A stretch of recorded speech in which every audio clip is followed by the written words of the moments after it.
Ang negosyong pag-aalaga ng baboy ay di biro. Seryosong trabaho ito. Pero kung ikaw ay handang magsumikap at magtiyaga, magandang kabuhayan ang dulot ng babuyan.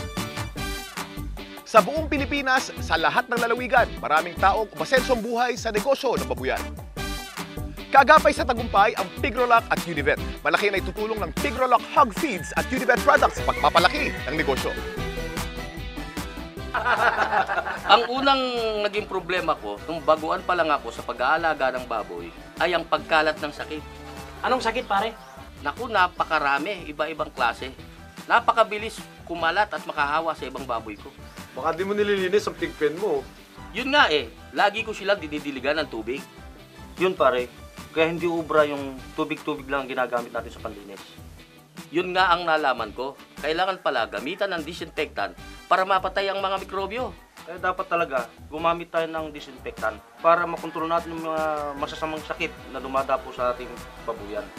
Oo nga, pinakamaduming alaga ata ang baboy. Sobrang lapitin ng mikrobyo. Kaya ako, 2 beses ko sila pinapaliguan para matanggal ang dumi sa kanilang katawan. Kaya ngayon, ako, todo pulido na akong maglinis ng babuyan.